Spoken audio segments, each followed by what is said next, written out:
main man, the mad scientist of data, Dean Crook, the principal analyst at That IQ. Today, we are going to talk about the 5 top horror lanes in North America and where they're going to go and what we can do to stay ahead of the curve. Yeah. To the HPLS podcast. Live, relevant, and high performance information, conversations, and education weekly.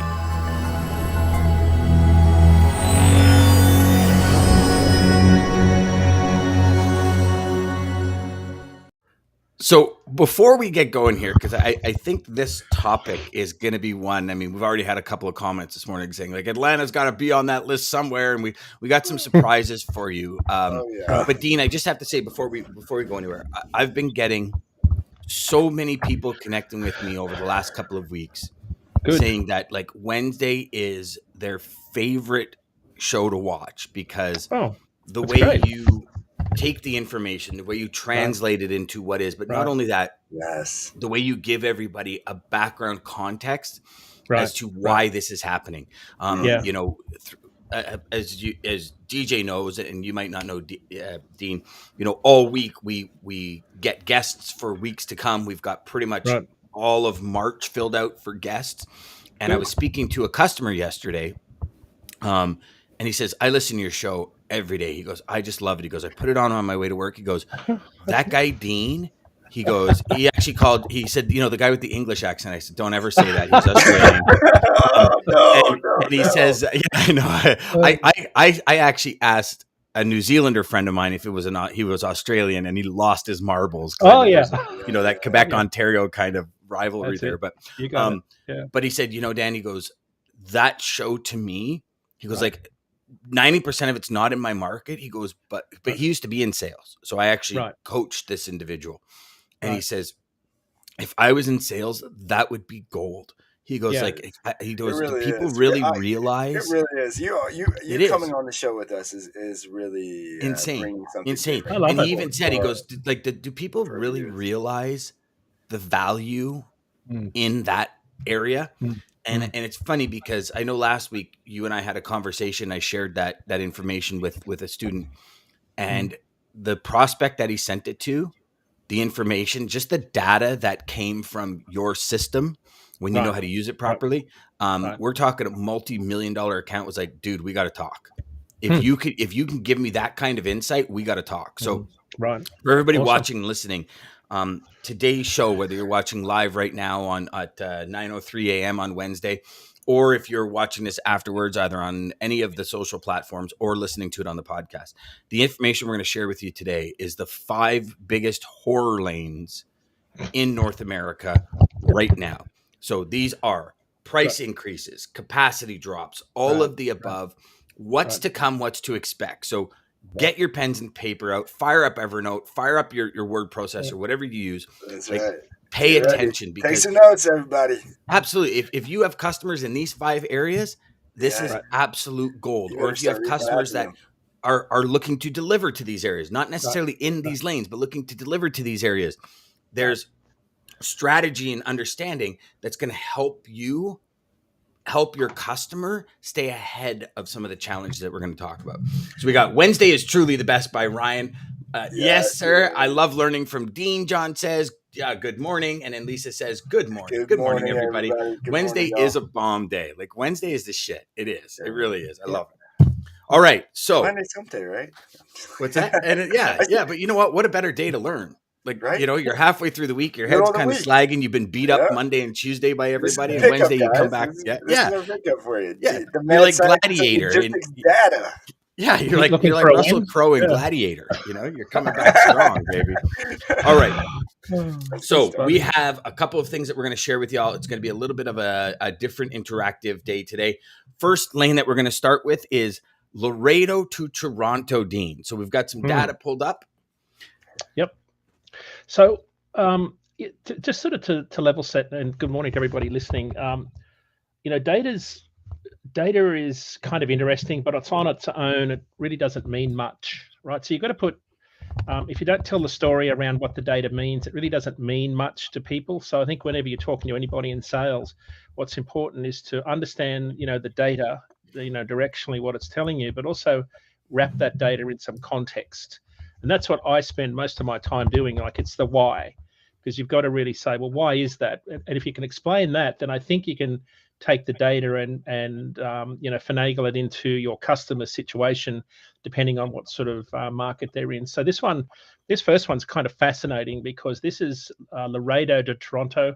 I think we covered it maybe last week on last week's show. We talked a little bit about the the capacity shortage in the southern markets. So this is a great example. This is what we call Auto Alley, and Auto Alley is, of course, where a lot of those auto parts run through Mexico, through Laredo, up through San Antonio, and then they make their way up through Detroit into Toronto. The data point we shared last week was there were 65 auto parts manufacturers in Canada, and they owned 120 auto parts plants in Mexico. So you have a lot of cross-border freight, and as we said last week, a lot of that freight capacity, is dedicated, because you don't leave Toronto unless you've got a load sitting on a loading dock back in Laredo to come straight back, because you've got to load back across the border when you're northbound. So with the disruptions that have been happening because of all the protests, there's obviously less trucks traveling to the United States. That's meant there's been a capacity shortage on these lanes. And this one's fascinating, because just have a look at the chart. At best, this lane averages, I'm going to take a guess and say, about $1.48 a mile for January to December last year. A little bit of an uptick to January, $1.68, but look at the steep increase since then. And I think that's just extraordinary how much rates have jumped, because remember, this is a lane that's got a lot of contract freight on it, so it's dedicated two-way capacity. But when that capacity that coming south decreases, shippers that are looking for that regular contract capacity will have to go to the spot market. And that's why spot rates are surging in that particular part of the market. Now, if I have a look at Ratecast, just to wrap up this one, our Ratecast 52-week forecast has got this lane at about 281 a mile. These are line haul without fuel, 281 a mile in March. And it really sits around that level all the way through to June, July. And of course, what happens then, and you probably know this, but the produce season winds down, in that time of the year out of Mexico. So a lot of that inbound produce starts to fall away as our produce season comes on. So a lot of those refrigerated carriers that are busy hauling produce northbound out of Laredo and McAllen, Texas, will switch over to dry van. So you see an increase in capacity when produce season falls off with the northbound volumes out of Laredo. So, question for you, Dean. When we're looking at this, are we looking at then for the mid-June kind of area that you just talked about? So if we're sitting right now at $2.10 a mile, up $1.02 a mile in this last 2 weeks, are we saying it's going to go up another 80 cents a mile? So let me just pull up what's the chart you've got there. Let me see the chart. You've got it at Laredo, Toronto. It's sitting at, so it's come down a little bit today. So it's come down a little bit off that high. Let me quickly look at that one, Laredo to Toronto. So let's say it's at 270 today, what Ratecast is forecasting is that to come back to about 270 average. Yeah, so it's going to come back a little bit, Dan, but it's going to stay high. It looks like the Ratecast is forecasting this lane to stay high. And this would be seasonally normal, I think, for it to stay high during this part of the year, because the flip side happens here when reefer carriers are busy hauling refrigerated produce. It tightens up total truckload capacity in the dry van sector, because those reefer trailers can haul dry van and reefer freight. You can't do it vice versa. So you see in a lot of markets, you see a shift when produce season's busy. You see dry van capacity decrease, because a lot of those reefer carriers are hauling dry freight. Reefer freight instead of the dry freight. So yeah, it's going to be until produce season 275 July 3, and then it starts to slide. Okay. So that's the seasonality on that lane. Okay. All right. So anyone has any questions on that? Let us know. Shoot them in the messages. Yeah. Yeah. Our dry van rates on DAT. So you think about, this is a national average. We scrub out all of the highs and lows. We look for density on lanes. We make sure it's a representative sample that shippers, carriers, and brokers are sending in for loads moved. So to be clear, these aren't rates based on load posts on load boards, which can be ridiculous. Actually, loads moved by carriers. They've accepted the rate. They've negotiated the rate with the broker, and that's the average rate. So you'll see if you look at long-term dry van rates, they peak in June. And a lot of people say, well, why do dry van rates peak in June? And of course, it's because the same phenomenon happens where refrigerator capacity is hauling reefer freight at the peak season and not hauling dry freight like they would the rest of the year. Okay. Now we're going to get into the other secondary portion of Automotive Alley that we're going to talk about, which is Buffalo to Columbus. Yeah. Now I'm actually blown away. Up $1.57 a mile in the last 2 weeks. How does one even plan a shipping budget around this type of data? Like, I don't know crazy. I don't know that you can, Dan. I think this is one of those things where it's like we're a week away from the anniversary of the polar vortex, which disrupted the freight market last year. You can't plan for that. And I think protests like this, no one planned for this, especially the duration and the fact that it's over now. I think for all intents and purposes, when we think about the big bridge crossings in Ontario. So I think that part of it, that'll take another week for that to iron out. But I think you'll see these rates come back down very quickly. But clearly this has got to do with, I think, anecdotally, carriers have told us that we haven't been sending our capacity to that part of the country. So if you have carriers not going to the Buffalo market, for example, because they just want to avoid that area, because they're worried that volumes are down. So you can see why capacity tightens pretty quickly. It's only 330 miles. So, it's not even a day's work, and it's hard to do a round trip and get unloaded in the same day on that lane. So it's one of those difficult lanes where you've got to get a really good rate to cover a day's work. It's not enough miles really for a full day's work. But if you're in a flatbed or a dry van and you're spending too much time on a loading dock, you need a really good rate per mile. It's, if it was around 500 miles, you might see a different scenario in terms of weekly, tractor miles, where you've got a target maybe of 3,000 miles a week. Every hour is absolutely critical. So when you see these short haul lanes like this, you're going to see rate volatility.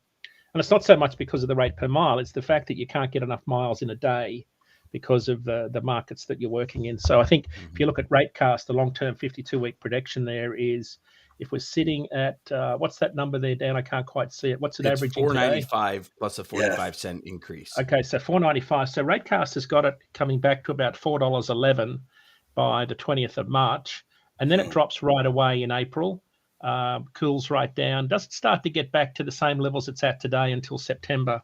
But then it stays elevated all year based on our forecast. And remember, these RateCast forecasts, we have a mean average error of around 5 to 6%. So that means they're kind of in that 94%, 95% accuracy. So what it means is if you said, the rate today is going to be X, and then we plotted all of those, we studied all of the predictions over 14 days, we'd be, 95% accurate in terms of what happened versus what we predicted would happen. So they're pretty reliable forecasts for pricing purposes. Got it. And is that because once the protests kind of die down, once things start transitioning where produce is going south instead of north, then it's going to kind of open up capacity in that lane? Yeah, I think people will be less afraid to send their trucks to places where they'll get caught up, get held up for whatever purpose, whatever reason. So capacity is very fickle like that. I often liken it to, especially in the spot market. It's like, when you had young kids and you go and play soccer and they kind of follow the soccer ball around like a little, yes, they all follow the ball. They're all, it's just a big group together. Yeah, capacity's a bit like that. When the rates are hot in an area, they kind of gravitate to those areas, especially the carriers that chase seasonal freight. So that's why we said last week, what's the weather? Weather's a really good indicator. Ground temps, wind temps, ocean temps, all those things are very important indicators. 100%. So Ryan says I booked 3 Toronto to Mesquite, Texas this week, and even those rates were extremely high. Right. Yeah. Fewer trucks available to go south. Yeah, absolutely. Yeah. And so John, WW means week over week. Yeah, week over week. Sorry about that, John. That's my shorthand. Yep. It's funny, eh? You talk to, like, in every world, there's shorthand. Like in every single niche, right? And I remember when I first got into this industry, somebody would say something to me and they'd go, "Yeah, you know what I'm talking about, right?" And I'd be like, Yeah. And I have no clue. Yeah. And I mean, we're in meetings and everything. And it's because somebody in Ohio has a shorthand, it's WW, right? And I'm like, and I'm in my head, I'm going, WWF? Like, are you talking about the Worldwide Wrestling Federation or what? Like, is Hulk Hogan or Randy Savage going to break through the door at any moment? Kind of thing, am I going to get George the Animal Steel biting on the back of my head thinking it's a turnbuckle? All the favorites. All the favorites. Oh, that'd be awesome. It was hilarious, but on Ryan's point there, I think for everyone thinking about the cross-border freight volumes, because a lot of trucks work on, because of distance, right? Because they work on sort of weekly cycles. I know a lot of people want to get home on weekends, so I think there's a weekly cadence to volumes that leave and return. Especially, I think maybe the New England Maritimes guys are probably home, they probably do a round trip every 3 days. So I think it'll take another week for capacity to come back to the market.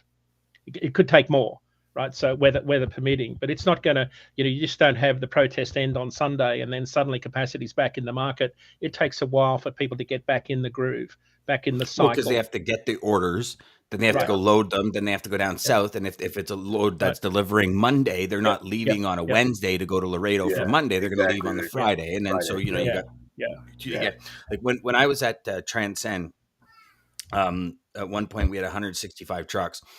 And it was a very rigid schedule. Like I was I came from a broker to an asset based, and I was actually blown away at the amount of organization. Like I just always, for some reason, thought, well, you have a driver, he's going to be back in a day, you get a load. And it's like, no, he's going to be back in the day, we're going to get a load. But what we're going to do is to save him 6 hours because he won't be able to make delivery, and then he'll have to 36-hour reset, and he wants the 36-hour reset on the weekend, not on Friday. We're going to send a city driver to Windsor, and they're going to switch trailers in Windsor, and it's like, and I'm like, whoa, and there's like so much more in the background that happens. That as a broker, unless you're fully engulfed in the unless you're really working, you have no idea. Right. I mean, it's pretty easy math, right? If you want to know, Lisa has a good question as well. Yeah. Okay. Yep. It's the so RateView is our flagship product where we have all of our rates for all of the 65,000 lanes, and Ratecast is the forecasting tool that can forecast rates out 8 days or 52 weeks. So it's our forecasting tool. We use at least 5 years of data across 65,000 lanes to come up with what our forecast is. So, it's been surprising. At least it's a great question, because I've been surprised how accurate it's been in the pandemic when all of the basic economic fundamentals have been thrown out the window. It's been absolutely amazing what we've seen in terms of how consistent rates have been in our forecasting tool. So they're good ones to use. From shippers use them when they're looking at RFPs to figure out where should they be thinking about carrier bids. So if you're doing, if you're in broker sales and you're putting in an RFP and you're bidding on lanes for shippers, it's a really good tool to tell you where long-term rates sit, and then it comes down to the negotiation piece.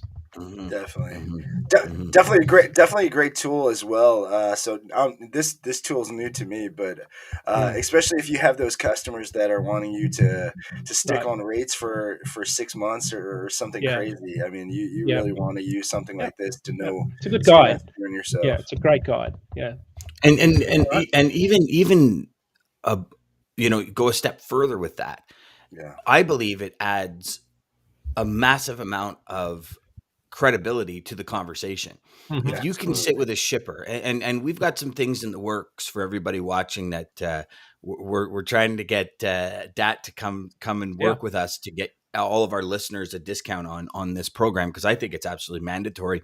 As a salesperson, if you're on the phone with a customer and you can type in their origins and destinations and understand the system to a point where it's a tool, not a chore, that's primary. And then do like what Dean does, where he says, well, week over week, this lane's gone up $1.50. And what is the case for that? Well, let's look at what's going on in the background. Let's look at the rate view. And you can have that conversation with a prospect. You think of that image, credibility, and brand it brings to you in their market, right? It's a really expensive lane. Well, actually, in the last 3 months, it's gone up over 82%. And, so here's a couple of the things that point to this data telling us this. And here's the long-term view. Long-term view, you can expect some decreases in May, June, and July. And if you think about that conversation over the conversation the last person had, hey, can I get your lane so I can give you a quote? Yeah. It's like, okay, you got somebody that wants to quote you or somebody that fully understands the routes you run. Yes. What is the dynamics of them? What's the future possible? I mean, obviously, right. Now there's another chart behind this, that Lisa can't see, which is the contract rates. Right. So these are the spot rates that represent about 20% of the freight moved. And contract rates, of course, are negotiated with RFPs, in advance. So this year's contract rates are moving on RFPs that were negotiated late last year. So contract rates are rates that are a rate agreed to move X number of loads across the entire year based on the capacity you supply. Think about contract rates as the climate. Spot rates are the weather. That's how you think about right. So the spot rate is what's the weather today. Now, the next part of what we're building, and we probably should figure out how to show this. You could talk to Ken next week. We're building a product that'll be like a true rate type product, which will be what's the rate for this lane, this shipment. So it'll be a shipment level where you could type in Buffalo, Columbus, and it'll tell you what the rate is today on that lane based on, detention times, all sorts of things that go into that specific lane. Whereas what we've shown you in rate view is what the average rate is on that lane over time. So because the part what you really want to get to, and I think more shippers are moving towards more dynamic pricing, is what's the rate going to be today? And the more accuracy you can build into that, I think the more shippers can understand how to control their procurement costs, which is what their primary goal is, of course, other than moving freight on time. Now, Dean, would you not also say that, if you had the data on contract rates over spot market rates, and having that data and sharing that data with a prospect saying, listen, I know you haven't done an RFP, but I can handle all of this volume for you. And what I can do is I can put it into a contract rate form. Contract rates right now are 25% cheaper than spot rates. So if you're wondering why you're paying so much, I understand that so many people have kind of screwed you over when it comes to dedication or securing capacity or guaranteeing capacity, but I'll do it, and I'll do it at a contract rate. I'm immediately pulling 25 points off the board for you. Right.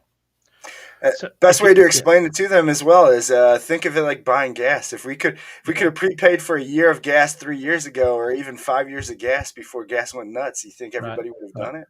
Yeah, probably would, right? So, I mean, on Laredo to Toronto, contract rates minus fuel are sitting at $2.29. Spot rates are higher, so that's sort of telling you that on that dedicated lane, there's more volume flooding over to the spot market. Yeah, because right now we've got spot market rates at $2.70 based on our data. So you're going from $2.29 to $2.70 on contract versus spot rates. And again, we go back to the conversation we had with Joe Lynch. Transparency is key. Right. So we're going to do a cost plus. We're going to do a cost plus 10, a cost plus 12, a cost plus 15. Well, and that's right? I'm glad you mentioned that new feature with the true cost. I mean that gets us really to the point of you could have almost true transparency. We're looking for beta customers. We have an RFP tool where brokers send in all of their lanes, and we can help them with actually building out what the rates would be based on the lanes that we've got here in Ratecast. So there's a lot of ways that brokers can go about this. Of course, it's all subscription based, so it's not free, but it's a really good. Data is important. It's a good investment, I think, in terms of building your margins and building relationships with customers. So data is what? Well, listen. Data is what? That is gold. That is the new oil. Come on, boys. New oil. Come on. This is like from second one, data is the new oil. Tony Robbins said it best. Leaders anticipate, losers react. We're trying to make you guys all leaders. Knowledge is power, Lisa. You're absolutely right. Ryan says he's got a question. John says absolutely. With this data that we take back to our customers, do you feel as a broker it's better to go cost plus model? I believe 1,000%, Ryan. Listen, if you go, so here's the thing is, if we look at, call it the last 18 months, right? And you look at what we've faced, right? We faced the whole, brokers are scumbags. They're holding these huge margins while it's a pandemic and the carriers are doing all the work. We moved to things like Maersk, Zim, HAPAG saying we're starting our own 4PLs because our rates have not gone up 800%, but for containers that people are charging $26,000 for, they're saying they're still charging $8,000. Like, there's all these quote unquote conspiracy theories, right? Rates started rising in the markets. Carriers stopped talking about brokers and how much margin they're making. So everyone you talk to is going to have a different opinion. I fully believe if you walk into a prospect and you say, here's my model, price goes up, your price goes up, but price goes down, your price goes down. And when you talk to brokers, and this is just across the board, and this is generalizing, but it's 100%, when brokers' costs go up, when the costs come down, very few brokers put that cost savings back to their customer because they've established a rate, right? Yeah. So for me, if you run with a cost plus model, we've spoken to how many customers on this show? I've spoken to dozens of customers off the air, and you guys have seen it. I've set the conversation up where what's the percentage? And they're talking 12 to 15%. Right. Most customers would be comfortable with you making 12 to 15%. Now, some companies say I want 20, 22%, and maybe because they're not managing their expenses properly, but 12 to 15%, you do a cost plus. Personally, I believe you have completely dominated that market because your immediate transparency on everything. And I mean, I'll give you the carrier invoice with my 12% or my 15% that you agree to. And maybe some lanes, you say, okay, listen, we have extra in here. It's going to be 17% on this lane. It's going to be 10% on this lane because the margin or the customer's paying us less. That's the conversation. But when you use, you're asking what the subscription called, it's called Rate View. And when you're using tools like this, you can actually show that data to your customers and say, hey, guys, here's last year's revenue. Now, if we add 12%, this would have been your budget last year. What did you spend? Oh, you spent 22% more. So a cost plus model will work.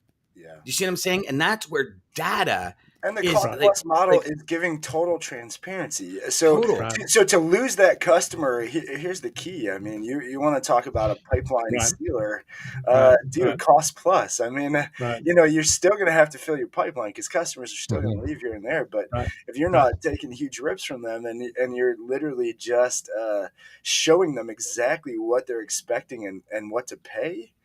Right. Yeah. And I mean, Ryan, come on, Ryan, you don't make Ryan rips. Like let's call a spade, brother. You're honest and you have integrity with your customers, but I get it. LOL. Listen, he's talking in brokers. In today's market, let's look at the mentality of our customers, right?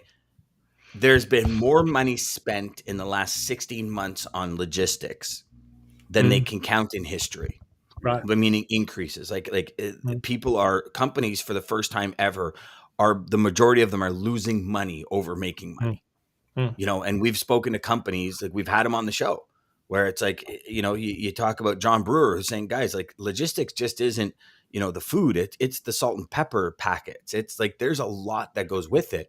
Costs are going up everywhere. The dwell times are at an all-time high.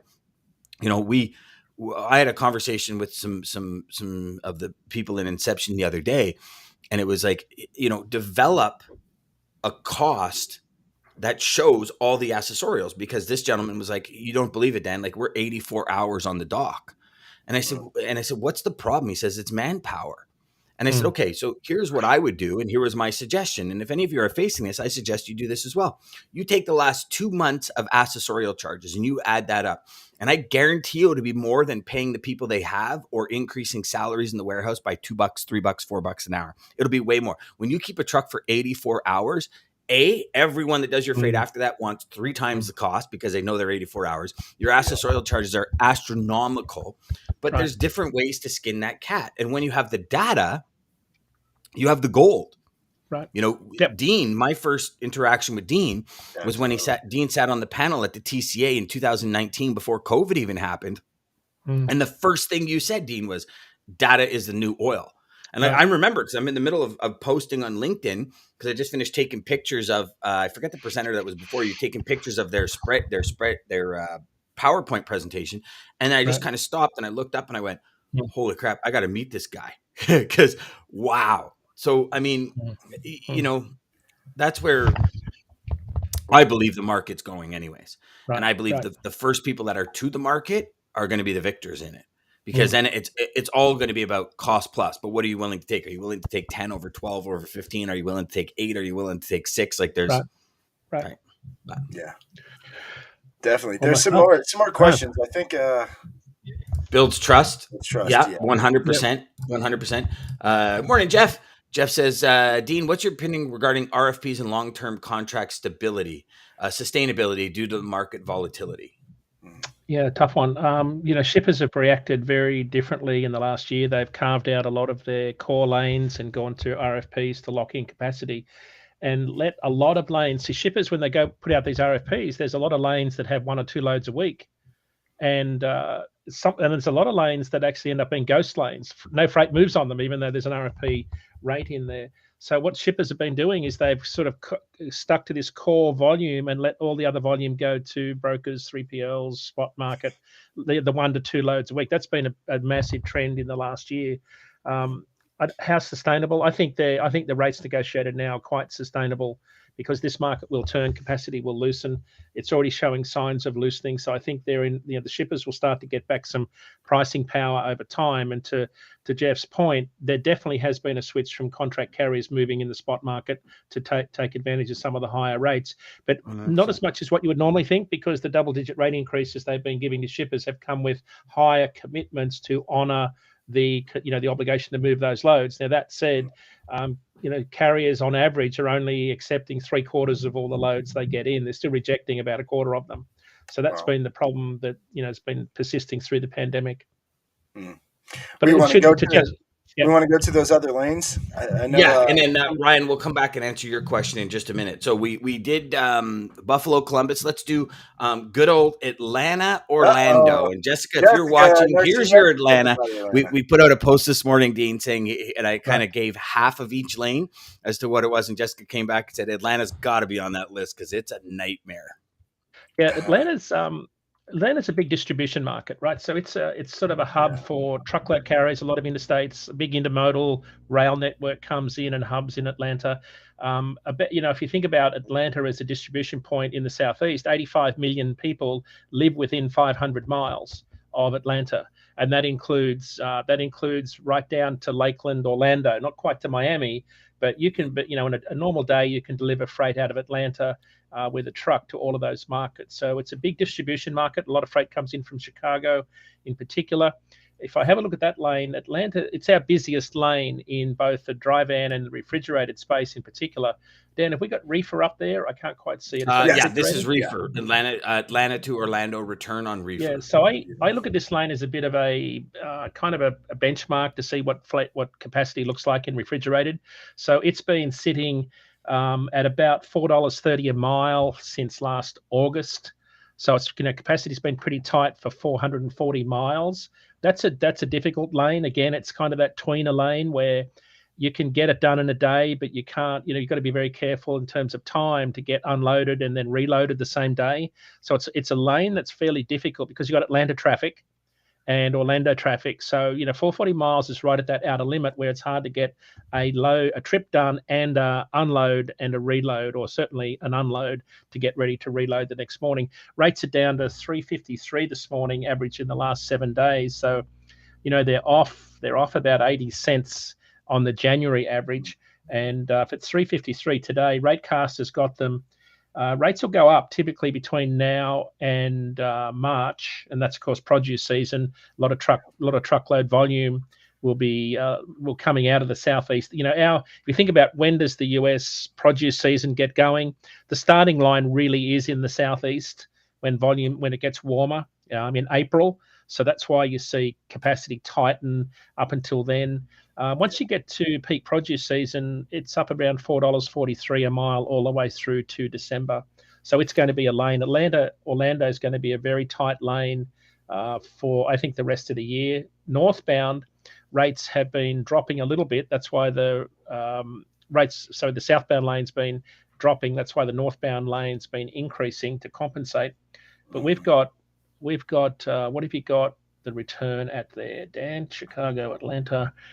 Yeah, it's at 345. I'll quickly look at what it's got. But So Chicago, Atlanta. So we've got spots are at a sorry, 12-month Orlando. high.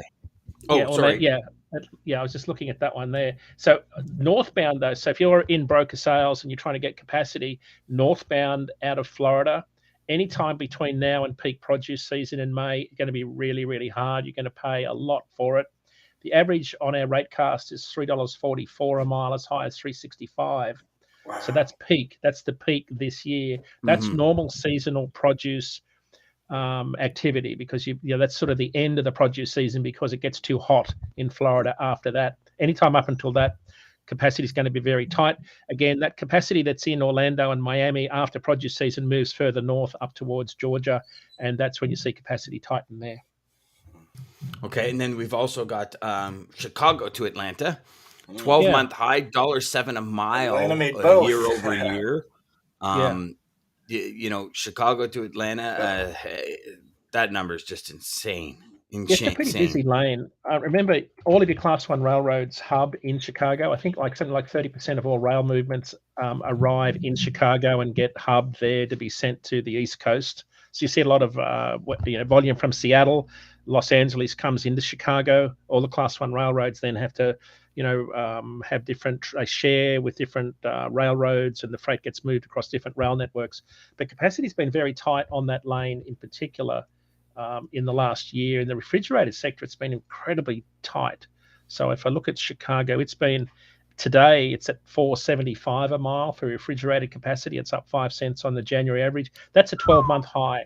So refrigerated capacity out of Chicago to Atlanta is at a 12-month high today. That is $4.75. That's 60, 70. That's $1.40 a mile higher than this time last year. Holy cow. Crazy. Yeah, we've still got some of the. This is a fairly typical pattern for this time of the year, though, based on what's been happening in the market. A lot of lanes have got very tight capacity and a lot of volatility based on regional weather patterns or other things that could be going on geopolitically.